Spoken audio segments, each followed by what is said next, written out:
Good morning student. आज हम लोग देखेंगे कि मैट्रिक्स को अगर हमें कुछ ऑपरेशन लगा के सॉल्व करना है तो उसको सॉल्व कैसे किया जा सकता है। तो हमको सबसे पहले पढ़ना पड़ेगा कि मैट्रिक्स ऑपरेशंस क्या होते हैं। तो मैट्रिक्स में हम लोग बेसिकली तीन टाइप के ऑपरेशन अप्लाई करते हैं। एक होता है एडिशन, एक होता है सब्सट्रैक्शन और एक होता है मल्टीप्लीकेशन। मैट्रिक्स के अंदर डिवीजन नहीं होता। तो आज हमें पढ़ना है कि मैट्रिक्स के अंदर एडिशन के ऑपरेशन किस प्रकार से अप्लाई किए जाते हैं या सब्सट्रैक्शन के ऑपरेशन किस प्रकार से अप्लाई किए जाते हैं।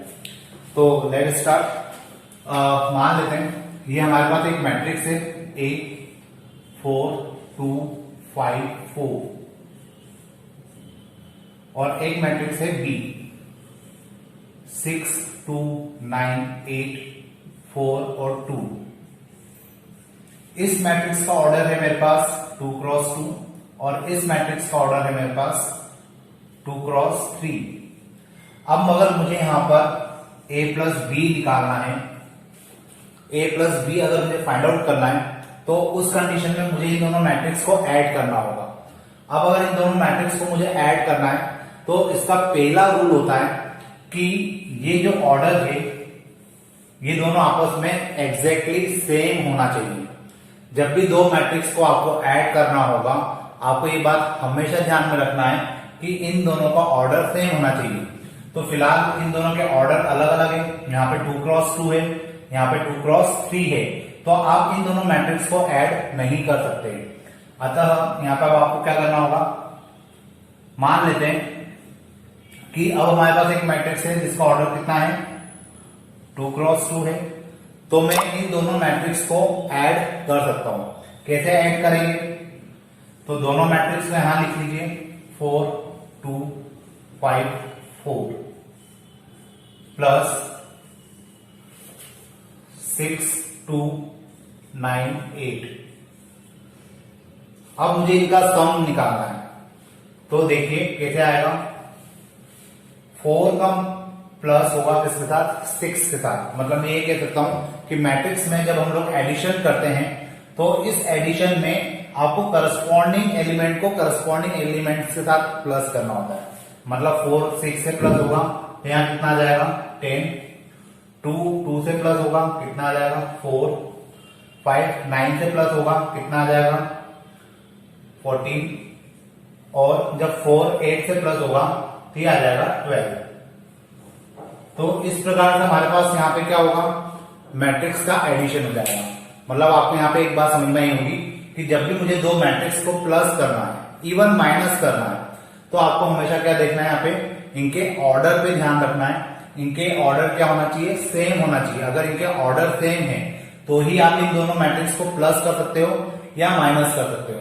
मान लेते हैं अभी तो हमें प्लस करना था, अब हमें अगर माइनस करना है तो a माइनस बी अगर मुझे निकालना है तो यहां पे कितना आएगा 4 2 5 4 माइनस 6 2 9 8। मैं इन दोनों मैट्रिक्स को माइनस कर रहा हूं तो मैं इनको माइनस कैसे कर सकता हूं, क्योंकि इनके ऑर्डर सेम है। अब माइनस करने की प्रोसीजर भी हमारे पास सेम होती है।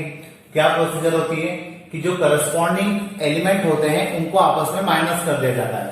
तो इसका जो आंसर होगा देखिए 4 माइनस 6 कितना हो जाएगा -2, 2 माइनस 2 कितना हो जाएगा 0, 5 माइनस 9 कितना हो जाएगा -4, 4 माइनस 8 कितना हो जाएगा -4 अगेन। तो यहां पे आपको ये ऑपरेशन समझ में आए होंगे कि जब भी हमें दो मैट्रिक्स को एडिशन करना होता है या उनको माइनस करना होता है तो हमें उनके एक ही रूल होता है कि उनके ऑर्डर देख लीजिए। अगर उनके ऑर्डर सेम है तो आप उनको प्लस भी कर सकते हैं और उनको आप माइनस भी कर सकते हैं और फिर रिजल्टेंट में आपको जो मैट्रिक्स मिलेगा उसका ऑर्डर वही होगा जो आपके क्वेश्चन में था। मतलब जो क्वेश्चन में मैट्रिक्स आपके पास है उनका जो ऑर्डर है वही ऑर्डर आपके आंसर का भी होगा। तो हमने अब अगर a प्लस बी को प्लस किया तो इसका ऑर्डर कितना आएगा 2 क्रॉस 2। a माइनस बी किया तो जो मैट्रिक्स हमें मिलेगा उसका ऑर्डर कितना होगा अगेन 2 क्रॉस 2। तो इस प्रकार से हम लोग मैट्रिक्स को क्या करते हैं, ऐड करते हैं या माइनस करते हैं। देखिए अब जैसे मेरे पास है यहाँ पे A इक्वल टू 5 2 3 4 और एक मैट्रिक्स B है इक्वल टू 9 8 1 2। मुझे इन दोनों मैट्रिक्स को ऐड भी करना है, माइनस भी करना है, लेकिन साथ में कुछ पर्टिकुलर कांस्टेंट को इसके अंदर मल्टीप्लाई भी करना है। मतलब मैंने आपसे कहा कि आप निकालो 2a प्लस b कितना होगा, या मैंने आपको कहा 2a माइनस 5b ये कितना होगा। तो आपको इन दोनों को कैलकुलेट करने के लिए क्या करना पड़ेगा, ये 2a कांस्टेंट है, इस 2 का मल्टीप्लाई पहले आपको करना होगा a के अंदर। तो यहां पर हम लोग इसको लिखेंगे 2, a की जगह क्या आएगा, a वाला मैट्रिक्स आ जाएगा, ये हो जाएगा 5 2 3 4। फिर यहाँ पे प्लस है, प्लस लगा देते हैं। फिर b की जगह कितना आ जाएगा, ये वाला मैट्रिक्स, मतलब 9 8 1 और 2। अब मुझे क्या करना है, इन दोनों को ऐड करना है, लेकिन ध्यान रखिए इन दोनों को ऐड करने के पहले आपको 2 का मल्टीप्लाई इस मैट्रिक्स के अंदर करना होगा। तो जब इस 2 का मल्टीप्लाई इसके अंदर करना है तो आपको ये 2 इन सारे एलिमेंट के अंदर मल्टीप्लाई करना होगा। मतलब कोई भी कांस्टेंट किसी मैट्रिक्स के अंदर जब भी मल्टीप्लाई होता है तो सारे एलिमेंट के साथ मल्टीप्लाई होता है। 2 का 5 में मल्टीप्लाई किया कितना आ जाएगा 10, 2 का 2 में किया 4, 2 का 3 में किया 6, 2 का 4 में किया तो 8। फाइनली मुझे यहां पे कितना मिलेगा, ये मैट्रिक्स का एलजीब्रा आ जाएगा 9 8 1 और 2। अब मुझे क्या करना है, इन दोनों मैट्रिक्स को ऐड करना है। तो इन दोनों को अगर हम लोग ऐड करेंगे तो कितना आएगा, 10 और 9 19, 4 और 8 12, 6 और 1 7, 8 और 2 10। तो ये हमारा क्या हो जाएगा, आंसर हो जाएगा। मतलब आपको यहां पर समझ में आ रहा होगा कि कोई कांस्टेंट टर्म अगर आपके पास है तो उस कांस्टेंट टर्म को अगर आपको किसी मैट्रिक्स में मल्टीप्लाई करना है तो वो कांस्टेंट टर्म सारे एलिमेंट के साथ प्लस होती है, सॉरी मल्टीप्लाई होती है। अब उसके बाद जैसे मुझे निकालना है 2a माइनस 5b, तो 2a माइनस 5b अगर हम लोग निकालना चाहते हैं तो इसको मुझे कैसे लिखना होगा, 2a की जगह क्या आएगा, a वाला मैट्रिक्स, तो कितना हो जाएगा 5 2 3 4 माइनस, अब इसके बाद है माइनस और फिर 5b, तो 5 लिखेंगे और यहां पे क्या लिखेंगे हम लोग, b वाला मैट्रिक्स, ये हो जाएगा 9 8 1 और 2। अब इसके बाद देखिए ये मैंने इसके अकॉर्डिंग लिख दिया। अब इसके बाद 2 का मल्टीप्लाई अंदर होगा, 5 का मल्टीप्लाई यहां पर होगा, तो ये कितना हो जाएगा 10 4 6 8 माइनस यहां कितना आ जाएगा 45 45 एंड 10। अब फाइनली मुझे क्या करना है, केवल इन दोनों मैट्रिक्स को माइनस करना है। तो देखिए यहां पे कितना आएगा, 10 माइनस 45 मतलब माइनस 35, फिर 4 माइनस 40 मतलब माइनस 36, फिर 6 माइनस 5 मतलब 1, 8 माइनस 10 मतलब माइनस 2। तो ये जो हमें आंसर मिलेगा वो इसका मिलेगा, और ये जो आंसर हमें मिला था ये किसका मिला है, 2a प्लस b का।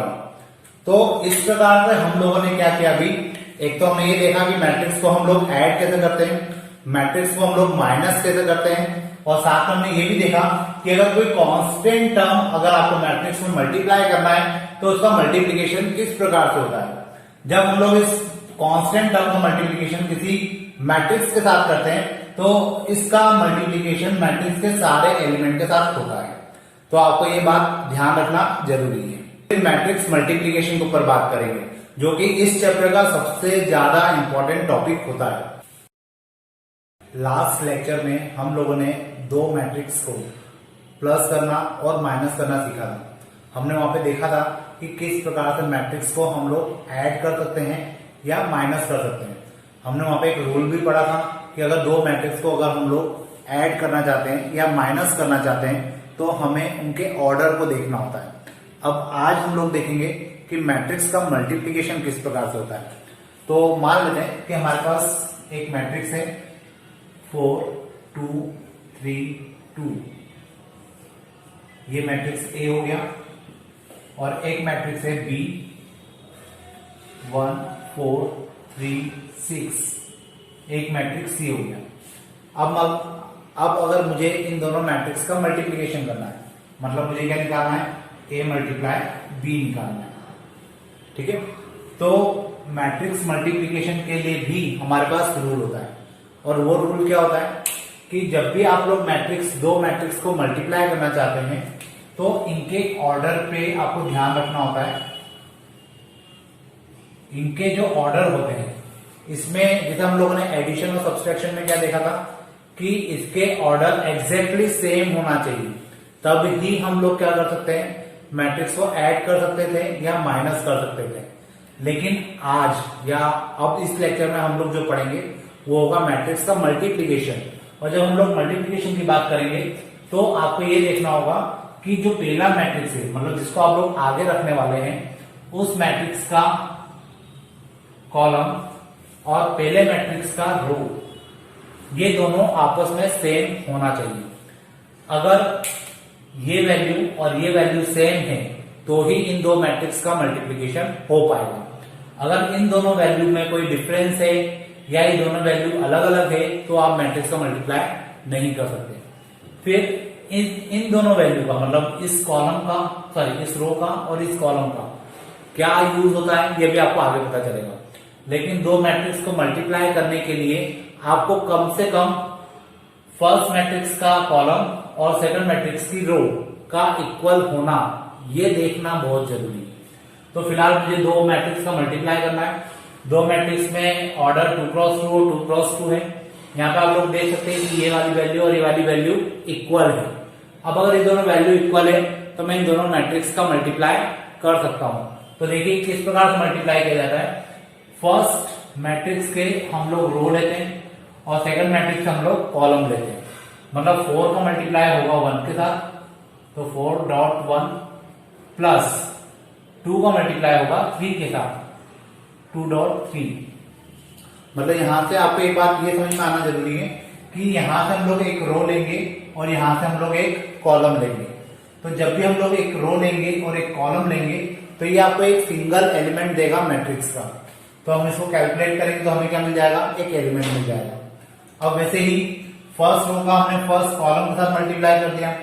अब फर्स्ट रो और सेकंड कॉलम के साथ इसका मल्टीप्लाई होगा, तो 4 इंटू 4 कितना हो जाएगा, यहां पे आ जाएगा, प्लस 2 इंटू 6 हो जाएगा 2 इंटू 6। ठीक है, तो हमने इस प्रकार क्या किया, फर्स्ट रो का मल्टीप्लाई फर्स्ट कॉलम में और सेकंड कॉलम में किया। अब आगे हमारे पास कॉलम नहीं है तो अब हम लोग नेक्स्ट रो पे आ जाते हैं। तो अब सेकंड रो हमारे पास 3 और 2 वाली है, इसका मल्टीप्लीकेशन होगा वापस से फर्स्ट कॉलम के साथ। तो 3 का मल्टीप्लाई होगा 1 के साथ, प्लस 2 का मल्टीप्लाई होगा 3 के साथ। फिर अब सेकंड रो का मल्टीप्लाई होगा सेकंड कॉलम के साथ, तो ये हो जाएगा 3 मल्टीप्लाई 4 प्लस 2 मल्टीप्लाई 6। क्लियर? तो यहां पर फिलहाल मैं आपको वापस से थोड़ा शॉर्ट में समझा दूं कि एक्चुअल में हम लोग क्या कर रहे हैं, दो मैट्रिक्स का मल्टीप्लाई कर रहे हैं। मैट्रिक्स का मल्टीप्लिकेशन कब पॉसिबल है, जब फर्स्ट मैट्रिक्स का कॉलम और सेकंड मैट्रिक्स का रो आपस में इक्वल हो। तो यहाँ पे ये दोनों आपस में इक्वल थे इसलिए मैंने मल्टीप्लाई कर दिया है। अब जब हम लोग इन दोनों का मल्टीप्लाई करते हैं तो आपको एक बात दिमाग में रखना है कि पहले मैट्रिक्स का जो हम लोग मैट्रिक्स आगे लिखेंगे, मतलब हमने यहाँ पे ए को आगे लिखा है, तो पहले वाले मैट्रिक्स का रो और सेकंड वाले मैट्रिक्स से हम लोग क्या लेंगे, कॉलम। आपको एक रो और एक कॉलम मिलकर एक सिंगल एलिमेंट देगा। मतलब हम लोग जब इस रो का मल्टीप्लाई इस कॉलम के साथ करेंगे तो इसका मल्टीप्लाई इस 4 का मल्टीप्लाई इस 1 के साथ होगा, इस 2 का मल्टीप्लाई 3 के साथ होगा। और जब हम लोग मल्टीप्लाई करेंगे तो इन एलिमेंट्स के बीच में क्या आएगा, प्लस का साइन आएगा। तो ये आपस में पूरा कैलकुलेट होकर आपको क्या देगा, एक सिंगल एलिमेंट देगा। उसके बाद इस रो का मल्टीप्लाई हम लोग इस कॉलम में करेंगे मतलब यहां पर ये रो हो गई मेरी और ये सेकंड कॉलम हो गया। तो 4 इंटू 4 कितना हो जाएगा, यहां पे आ जाएगा। फिर 2 इंटू 6 जो है उसको अपन यहां लिख देंगे, बीच में आएगा, बाय डिफॉल्ट प्लस होता है। इसके बाद फर्स्ट रो और दोनों कॉलम हमारे हो चुके हैं। अब इसके बाद हम लोग सेकंड रो पे जाएंगे, सेकंड रो और फर्स्ट कॉलम, तो 3 इंटू 1 यहां लिख देंगे, फिर 2 इंटू 3 उसको यहां लिख देंगे। क्लियर? बीच में क्या आएगा, प्लस का साइन।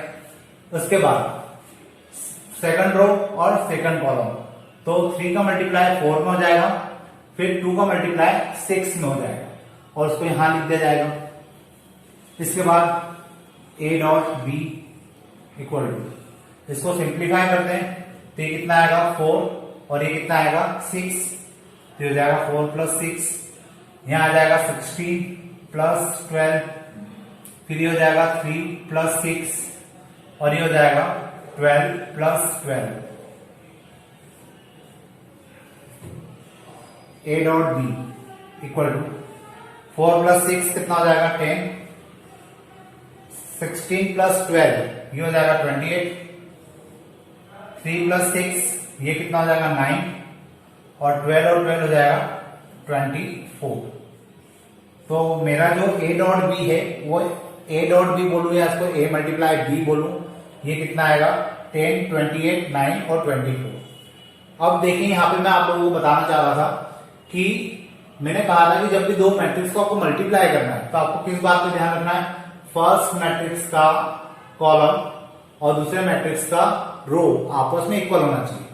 तो अब हमारे पास ये एलिमेंट तो बच गए, ठीक है, 2 ये वाला आगे का 2 और पीछे का 2 तो बच गया। इसका क्या यूज है, तो इसका यूज है आपका जब मल्टीप्लीकेशन होता है तो जो आपका आंसर आता है वो इस ऑर्डर का होता है 2 क्रॉस 2। तो देखिए अगर बाय चांस आपको मल्टीप्लीकेशन नहीं करना हो, जैसे अगर मैं एग्जांपल दूं, मान लेते हैं एक मैट्रिक्स है आपके पास 2 क्रॉस 3 का और एक मैट्रिक्स है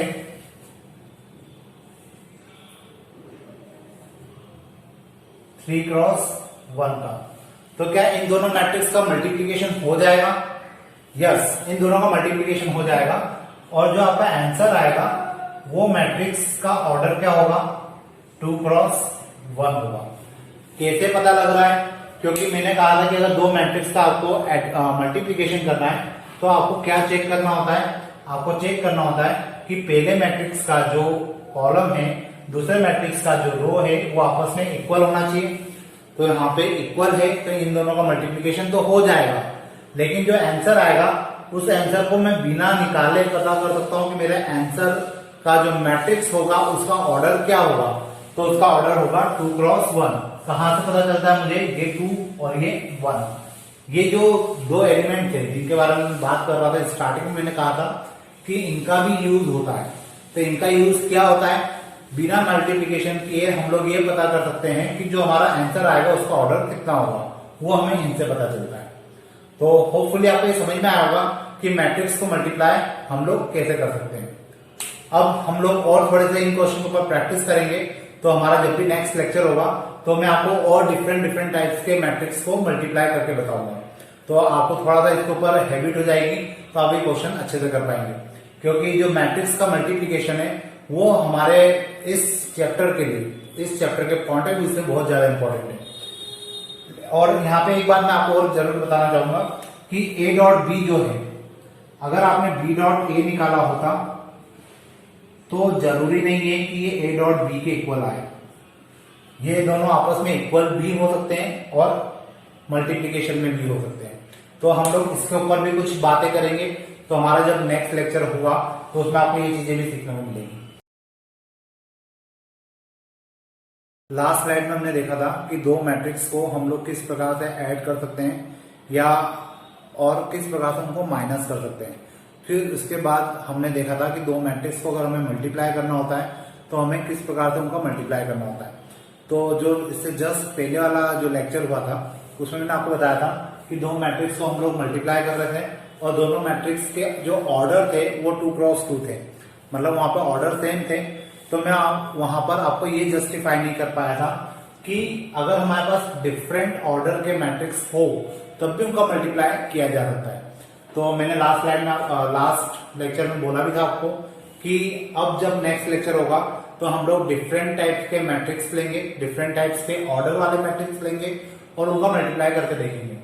तो आपके सामने एक क्वेश्चन है जिसमें अलग ऑर्डर के दो मैट्रिक्स लिखे हुए हैं और मुझे इनका मल्टीप्लाई करना है। तो देखिए हम लोग किस प्रकार से इनका मल्टीप्लाई कर सकते हैं।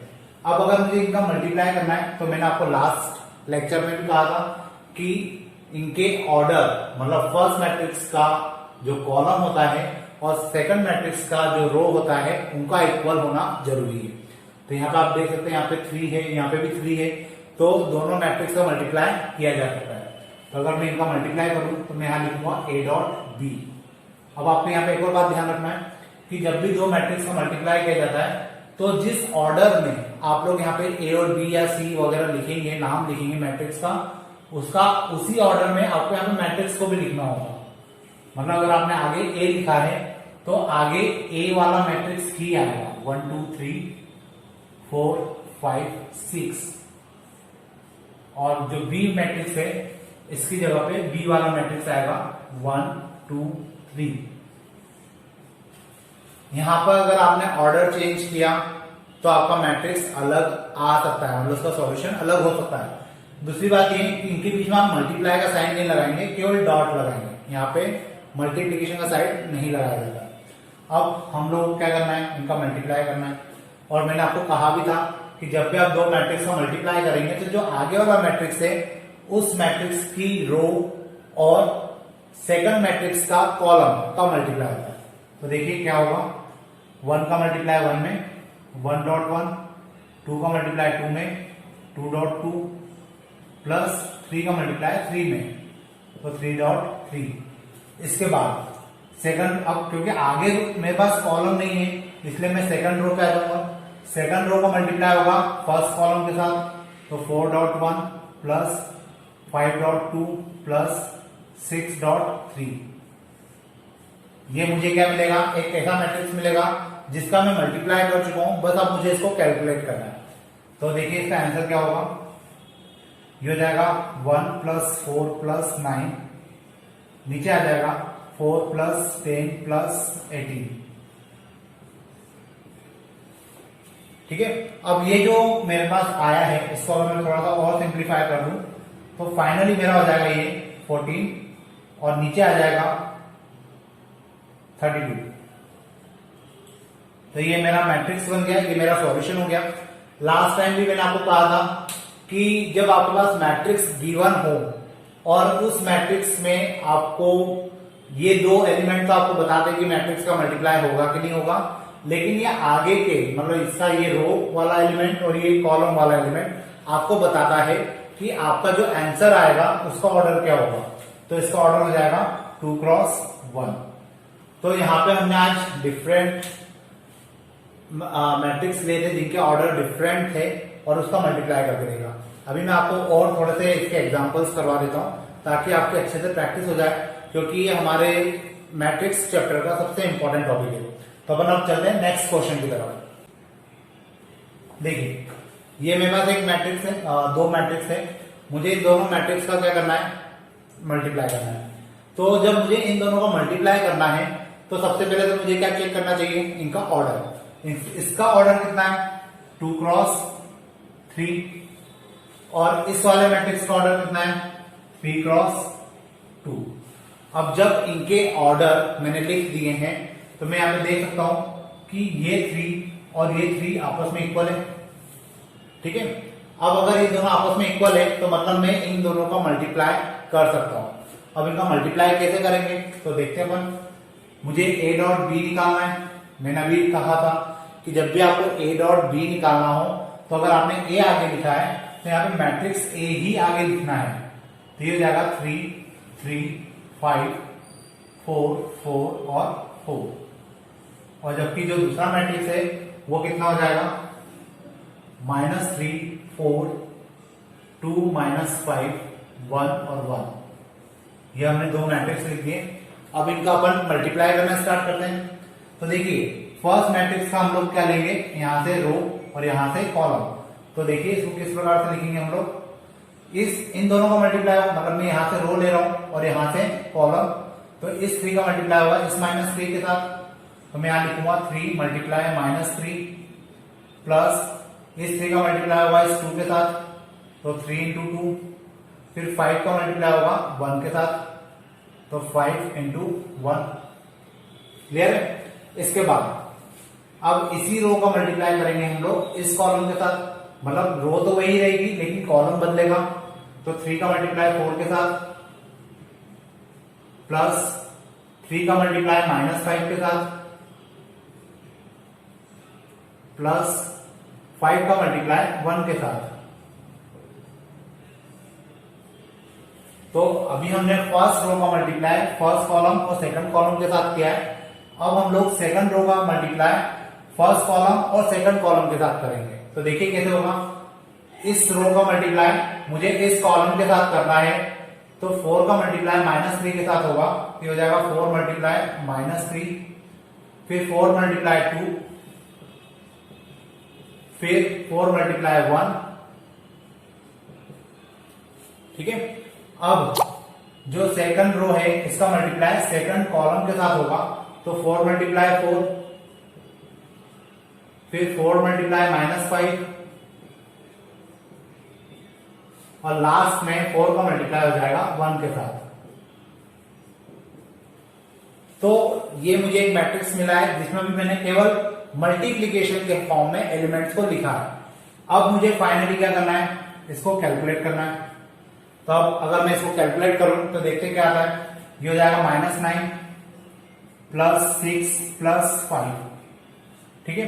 ये हो जाएगा 12, ये हो जाएगा -15, वो हो जाएगा +5, ये हो जाएगा -12 प्लस 8 प्लस 4, यहां पे आ जाएगा 16 -20 और +4। तो फिलहाल मुझे अभी कंप्लीट मैट्रिक्स या फाइनल आंसर नहीं मिला है, मुझे अभी इसको और थोड़ा सा सिंप्लीफाई करके लिखना है। और अगर मैं इसको सिंप्लीफाई करके लिखना चाहूं तो अब यहाँ पे अपन डायरेक्ट इसको कैलकुलेट करेंगे। -9 प्लस 6 कितना होगा, -3 प्लस 5, तो ये हो जाएगा कितना 2। उसके बाद यहां पर आते हैं 12 - 15 हो जाएगा -3 और +5, ये भी कितना हो जाएगा 2। उसके बाद यहां पे आते हैं तो -12 और 8 हो जाएगा -4 और +4, तो ये हमें क्या देगा 0। यहां पे आएगा 16 - 20 मतलब -4 एंड +4, ये आपको क्या देगा वापस से 0। तो यहां पे हमें जो आंसर मिला है वो मिला है एक 2x2 का मैट्रिक्स जिसमें हमारे पास ये एलिमेंट है। और अगर आप लोग मल्टीप्लाई किए बिना भी आप जज कर सकते थे कि हमें जो आंसर मिलेगा उसका ऑर्डर क्या होगा। तो कैसे जज कर सकते थे मैं बता चुका हूं। यहाँ पे आप देखिए 2 है और यहाँ पे भी 2 है, तो इन दोनों को देखकर भी हम लोग पता लगा सकते हैं कि जो हमारा आंसर आएगा उसका ऑर्डर क्या होगा। तो इस प्रकार से अभी हमने मैट्रिक्स का मल्टीप्लिकेशन देखा। अभी हम और थोड़े से मैट्रिक्स मल्टीप्लिकेशन के क्वेश्चन देखने वाले हैं ताकि थोड़ी सी इस पे आपके अच्छे से हैबिट बन जाए, क्योंकि मैट्रिक्स मल्टीप्लिकेशन करना हमारे लिए थोड़ा सा जरूरी भी है, प्रैक्टिस करना भी जरूरी है, क्योंकि इसके ऊपर क्वेश्चन आते हैं। तो मल्टीप्लिकेशन के ऊपर क्वेश्चन आते हैं तो ऑब्वियस है कि नंबर आपको तभी मिलेंगे। तो खैर अपन चलते हैं नेक्स्ट क्वेश्चन के ऊपर और समझते हैं कि कैसे इसको आगे सॉल्व करना है। तो आज के लिए लेक्चर में अपन इतने रखते हैं और अपन अब जब नेक्स्ट लेक्चर में मिलेंगे तो अपन और आगे क्वेश्चन पे देखेंगे कि किस प्रकार से अलग अलग टाइप के मैट्रिक्स मल्टीप्लिकेशन हमको करने को मिलते हैं। Thank you.